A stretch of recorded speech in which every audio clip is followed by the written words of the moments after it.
Okay, so we got part 2. And I want to talk about something briefly, quickly about, depression. It can come heavily when it comes to death. When you lose someone that you love, it could be a parent, it can be your grands, it can be your son's daughter, step parents, so many people. Okay, so many people. And depression, there's a difference from depression and depression for me, my opinion, because depression,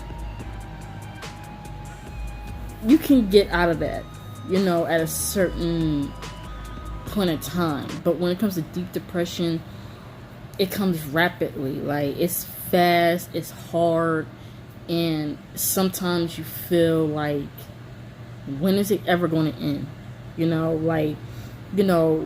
I lost my mom, and I just feel as if, like, I can never get over it. And I'm not saying I'm trying to get over it, but it's like,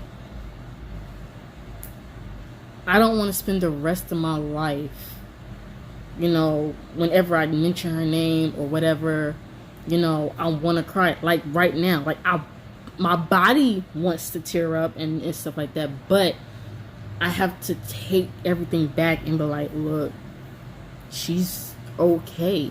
Like, she's fine.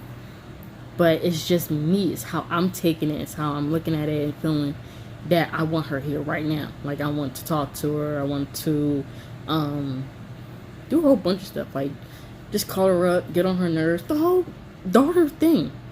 Like, that's the point of having parents, getting on their nerves. And it's like, now that I'm an adult, I'm missing out on that. Because I wasted it as a kid. Man, why can't I just think about, why can't I be in a position that now I understand things and back then I didn't? Like, I could have saved all those times being aggravating and just save it up to being an adult and then put it on the parent. I could just did that. But I couldn't, because I didn't think about it. So, with that being said, depression comes and it goes, and it's very aggravating because you dwell on shoulda, coulda, wouldas, and what other people did and didn't do, and what you did and what you didn't do, and it's like you're just in a dark area. You don't see no light, you don't see nothing. You're just upset all the time and confused and lonely. And when you're depressing, you feel you can't trust anybody anymore. That trust feeling where you can make friends and tell them how you feel, and people saying they're there for you and love you, and you're funny and all this other thing. Your trust meter is trust me, no. Like, you can't trust anybody. No. Like, when you're in that depression and anxiety, all that trust down the drain. Down the drain. You can't trust anybody anymore. It's very few. Because now you're seeing one thing, you gotta prove it to me. If you can't prove it to me, what's the point of me talking to you? Don't ask me how I'm feeling. Do not ask me what I like. Don't. Because how can I trust you with that? How can I, feel that you're loyal, you really do care about me? All that trust goes down the drain. There's no more of that. Because now people has to pay hardball just to gain your trust, to get to know you and the whole bit. It's hard. And the people that you still do have in your life that you didn't cut off, they have to work even harder because of your depression and your anxiety. Just saying. You're really there for me, prove it. You know, there's a lot of people, like I said in another video, a lot of people are going to say they love you, they're there for you, but then turn out to be a butt. Then they don't mean it. Anxiety is not an age, an age number where this is when you get depressed and you have your anxiety. No, there's no age for it. There's a lot of kids who it's like 1, 2, 3 that's going through it and don't know what it means, don't know how to handle that because of lack of people saying they love them, they're there for them, and they don't know who to trust. They don't know what to believe anymore. You know, when you play with people's emotions, when you play with people, you play with their mind, it's a problem. And I'm very protective with kids. So, you know, when you tell a child that you love them, you there for them, or I'm going to be here this certain day and time, and they waiting for you, you don't show up, how you expect them to feel? Kids turn into teenagers, toddlers, adults. We have feelings. We're not a ticket. We're not like a money sign. You know what I'm saying? Like, we're human. We feel. We cry. We laugh. But, you know, like I said, not everybody's going to think that way. And it's possible because what they went through. So they feel like that's the norm. That's okay. It's not. And it's a problem. It's a real big problem.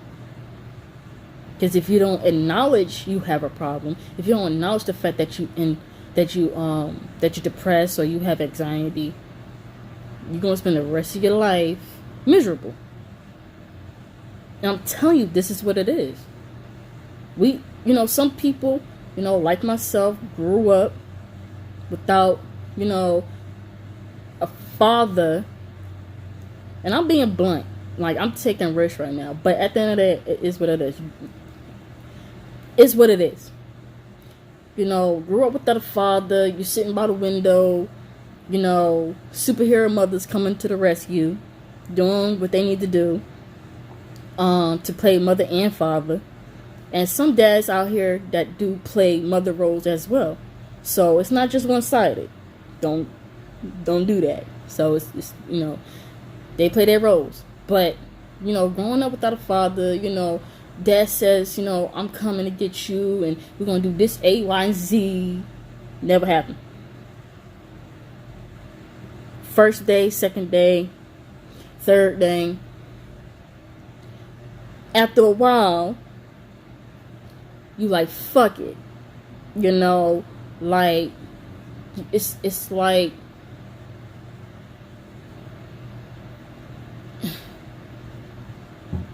as a kid, you don't get that chance to express yourself because you're a child. You know what I'm saying? Like, oh, respect your elders. You can't say this and that and third. And, when I was growing up, we made this be seen and not heard. So, I know what I'm talking about.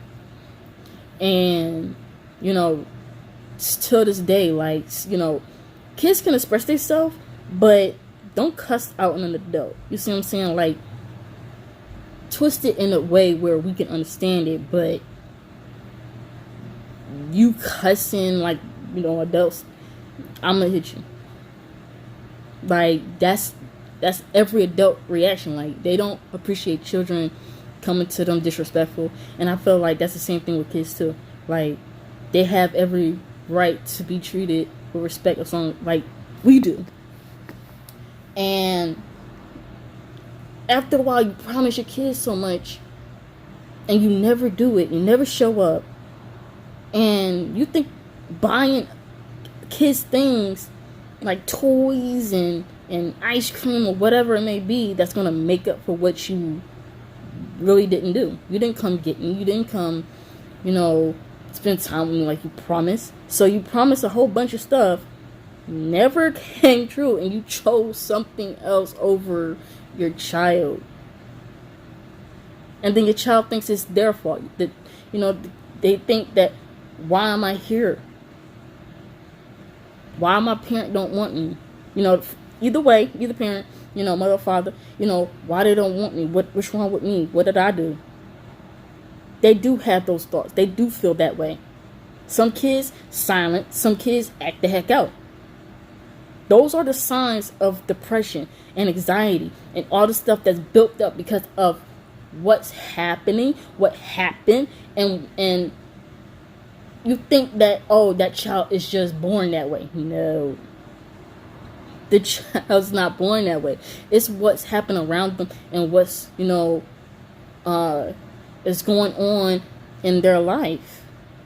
You can't tell me one thing and then you expect me to be A-okay about every single thing that you say, be a robot. That's not how that works.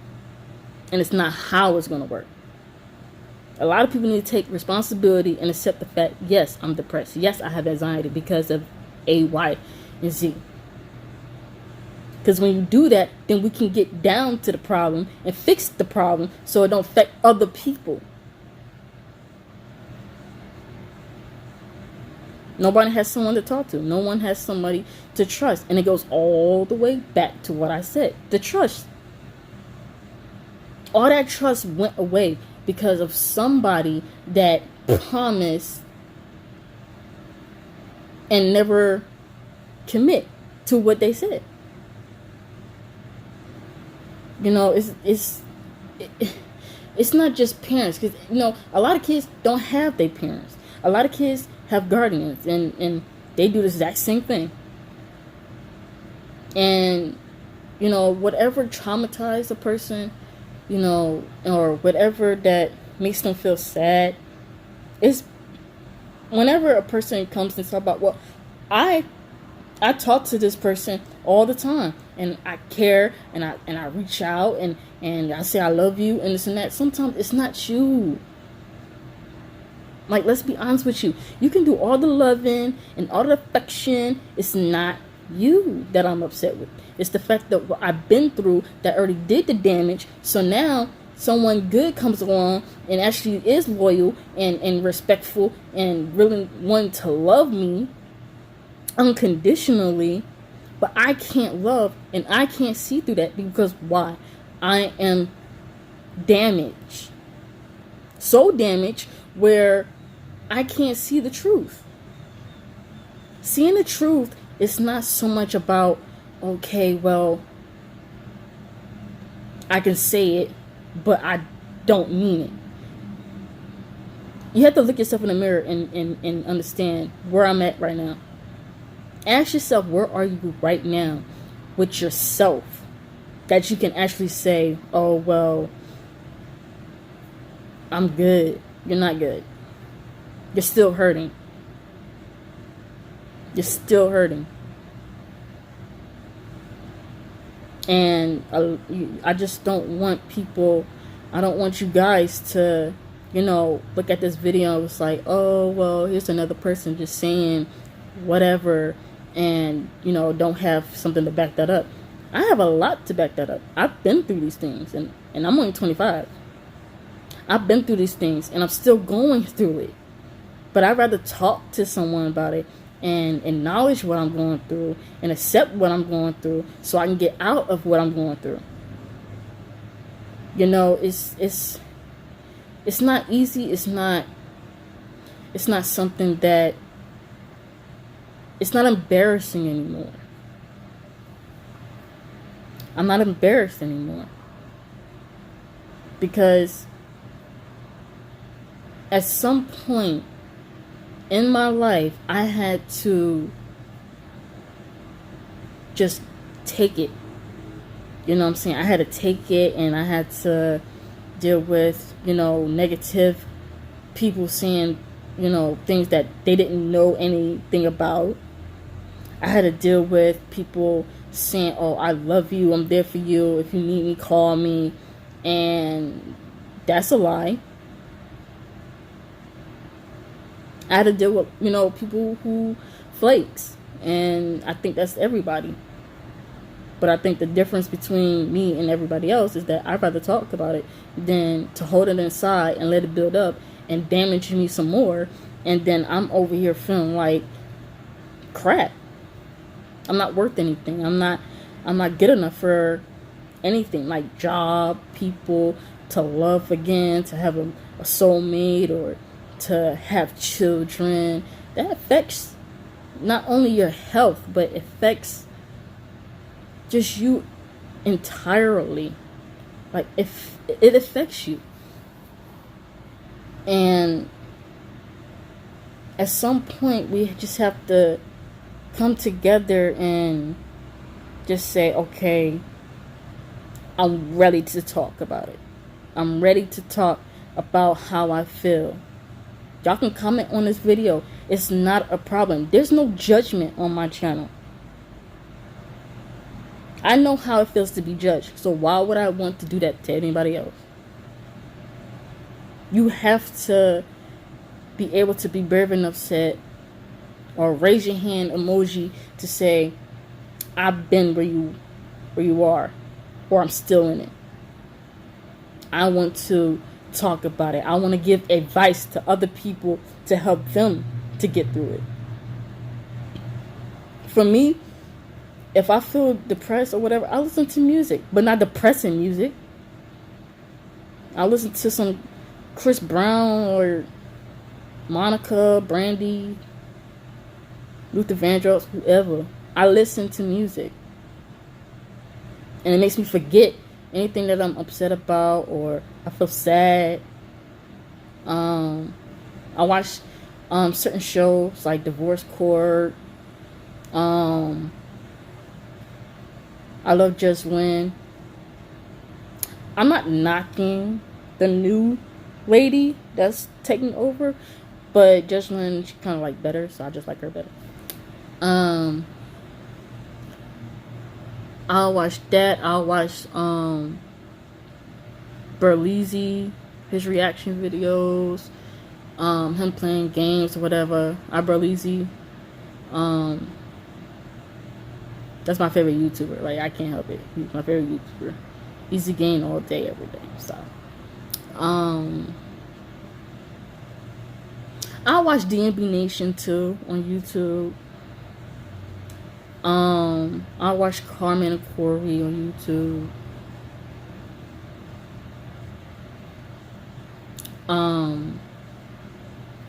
If I don't have my Bible in my hand, I'll listen to it, like the ebooks and stuff like that, the audiobooks and stuff, or I'll watch it on TV.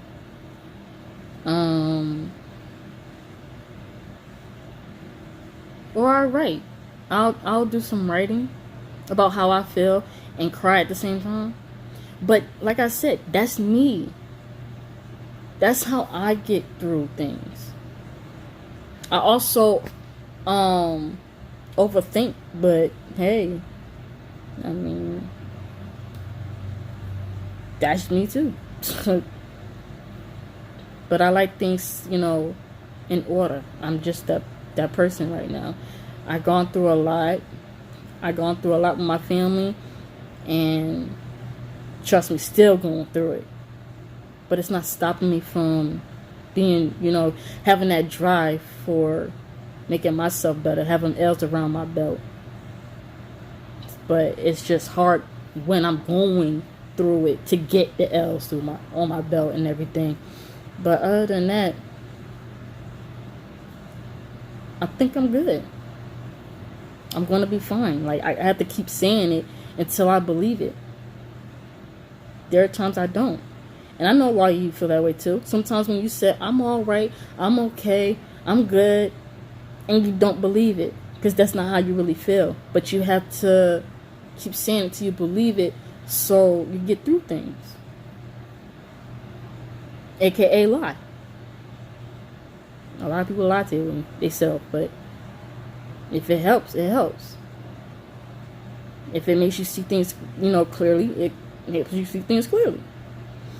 And I want to touch a little bit on something that's not about depression and anxiety. Abuse. And I think I'm going to make a full video on that. Abuse is not just physical. Mental. When someone says something about your weight, the way you look, constantly, if someone calls you the R word, it jacks with you, it messes you up. And they do it on a continual basis, and you tell someone about it, and they come at you talking about you lying. Let's speak facts right now. If you tell someone, oh, this person said this X, Y, and Z, and they tell you, oh, this never happened, something wrong with them. Because verbal abuse, it hurts and it damages the exact same way as physical abuse. And it's the freaking truth. And whoever feels different about that, please comment and let me know. Because we can have a conversation. I'm not mad. I just want to know, like, what makes you think there's a difference from verbal abuse, physical abuse? I would like to know. School me. School me. There's a lot of people who's been, people talking about, oh, if you looked at this person, this why, it'll be good for them, or, keep telling that you don't look good, you don't, do this and that the third, I don't like this and that the third, because you don't wear makeup, or you put makeup on a certain way and it doesn't, compare to that person, or you don't exercise enough like that person, or you don't, wear your waist trainer long enough as that person, or that person never said that because I think that person is a great man. It would never do that to you, so you're lying. But I'm gonna make a video from the difference between verbal and physical. Now, if I had a black eye and I told you this person did it, you'll believe me, right? But if the person talks about me in some type of way, you don't believe me. And it's constant, and it's messing with my mental, and I'm crying, and I'm hurt, and that brings up depression and anxiety that comes along with that mental verbal abuse. That's a problem, right? You don't believe me, right? A lot of people go through this on a daily basis. And it's just not females. It's males too. Males go through physical abuse. Males go through mental abuse. They still haven't recovered from. They just have a good way of hiding it.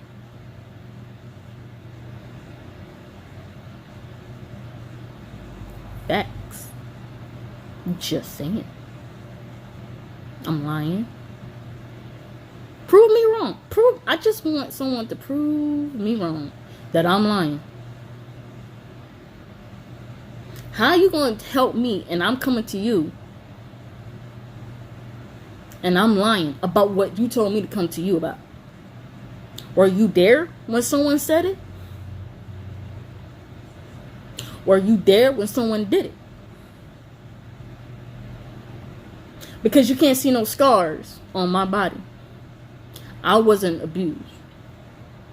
Children can be abused. Children go through a whole bunch of things and they can't express themselves and the people that do those things to the children get off easy. Children get verbally abused by you keep saying, oh, I'm gonna be here, there for you, and this is why, and everything. But then when you don't show up, it messes with their mind. When you don't play your cards right, it messes up with their mind. And people just have to sit back and take it. Right. See, that's what's jacked up this world today. Because we all get promises. And no one seems to take responsibilities on those. Let's be honest. No one seems to want to take responsibility for their wrongs. But when we do something to that person, oh, stop the world. I'm wrong. I'm wrong. I gotta apologize. I gotta kiss somebody's butt because, oh, I came back from taking so much of disrespect and I lash out one freaking time and I'm the horrible, terrible person. But those who attack me or any of us get off free. Now that's the dumb thing. That's the stupidest thing that ever came to this world. Good people have to take responsibility for the bad things they do. But the ones who do bad things on a 24/7 basis, they ain't got to take responsibility for the wrongs they do. Not one wrong thing. We just supposed to sit back and take it. Because that's what you want to do. That's what you want to say. That's what you expect everybody to just accept. But let the good people do it. We evil. I think we need to talk about abuse as well. Because it links up with depression and anxiety. And I'm going to explain how on the next video. But this is like part 2 of the depression and anxiety. I hope that you guys watch the whole entire, video so you guys can, hear about me talking about the abuse side, because it's not just adults, it's children too.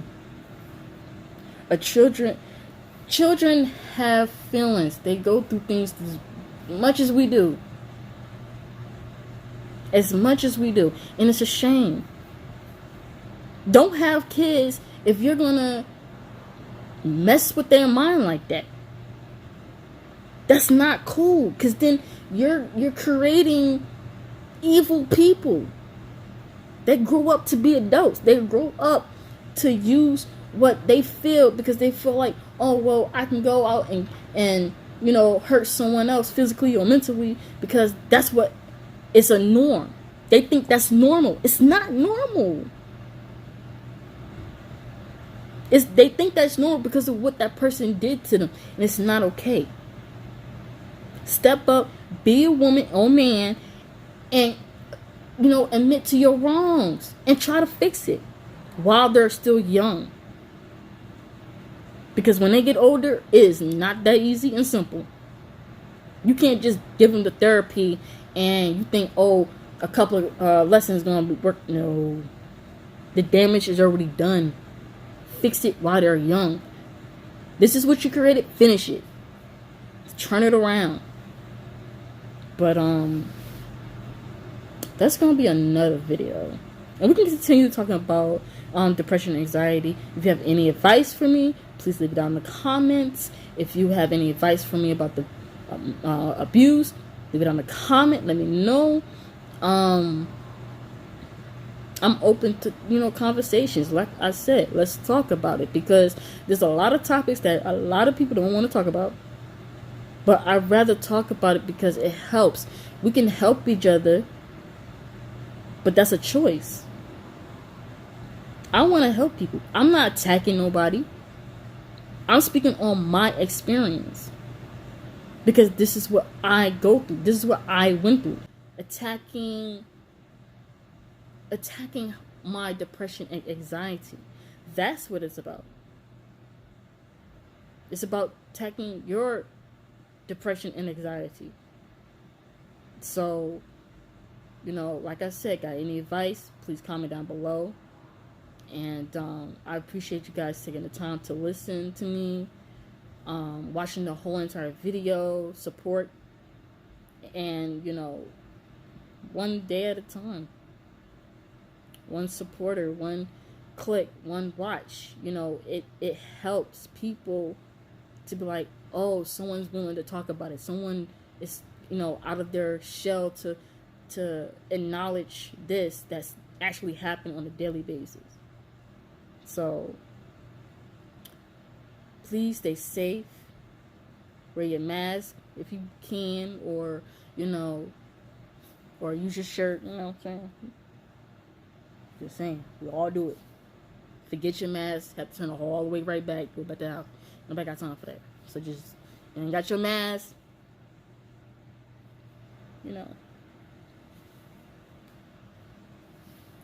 just saying. Do what you gotta do. Okay? So, God bless.